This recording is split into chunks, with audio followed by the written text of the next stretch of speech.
നമ്മൾ ബെഡ് വെറ്റിങ്ങിനെ കുറിച്ച് അല്ലെങ്കിൽ കുട്ടികൾക്കുണ്ടാകുന്ന നൊക്ടേണൽ എന്യൂറസിസിനെ കുറിച്ച് പറഞ്ഞു കഴിഞ്ഞു. പക്ഷെ അതിൻ്റെ കോസിനെ കുറിച്ച്, അതിൻ്റെ കാരണങ്ങളെക്കുറിച്ച് കൂടുതൽ മനസ്സിലാക്കാം. Hi there, this is doctor Aryadevi. നമുക്കറിയാവുന്ന ഒരു കാര്യമാണ്, ഓരോ കുട്ടികളിലും ഓരോ സമയത്താണ് ഓരോ തരത്തിലുള്ള ഡെവലപ്മെൻറ്റ് നടക്കുന്നതെന്ന്. അതായത് എല്ലാ കുട്ടികളും ഒരേ സമയത്ത് തന്നെ നടന്നു തുടങ്ങണമെന്നൊന്നുമില്ല. അതുപോലെ തന്നെ ഈ ഒരു യൂറിനറി ബ്ലാഡറിൻ്റെ കൺട്രോള് ഓരോ കുട്ടികൾക്കും ഓരോ സമയത്താണ് കംപ്ലീറ്റ്ലി ഡെവലപ്പ് ആവുന്നത്.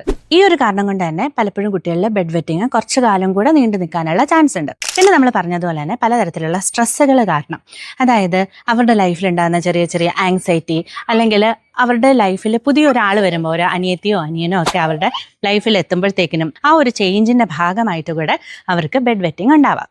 പിന്നീട് റിക്കറൻ്റ് ആയിട്ട് യൂറിനറി ട്രാക്ട് ഇൻഫെക്ഷനൊക്കെ അവർക്ക് ഉണ്ടാവുകയാണെങ്കിലും, അല്ലെങ്കിൽ സ്ലീപ്പ് അപ്നിയ പോലെയുള്ള കണ്ടീഷനും ഡയബറ്റിസിൻ്റെ ഒക്കെ ഭാഗമായിട്ടൊക്കെ ഈ ഒരു പ്രശ്നം കുട്ടികൾ കാണാറുണ്ട്. അതിനോടൊപ്പം തന്നെ കോൺസ്റ്റിപ്പേഷനും ഇന്ന് പലപ്പോഴും ഒരു കാരണമായി മാറാറുണ്ട്. കാരണം കോൺസ്റ്റിപ്പേഷൻ വരുമ്പോഴത്തേക്കിനും നമ്മുടെ ഈ ഒരു യൂറിനറി ബ്ലാഡറിലോട്ട് കുറച്ച് പ്രഷർ പോവുകയും അത് കാരണം വേഗം യൂറിൻ അങ്ങ് റിലീസ് ആവുകയും ചെയ്യുന്നു.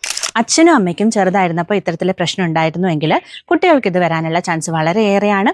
അതുപോലെ തന്നെ ഏതെങ്കിലുമൊക്കെ ന്യൂറോളജിക്കൽ കംപ്ലയിൻസിൻ്റെ ഭാഗമായിട്ട് കൂടെ ഇത്തരത്തിൽ ബെഡ് വെറ്റിംഗ് കുട്ടികളിൽ കാണാറുണ്ട്.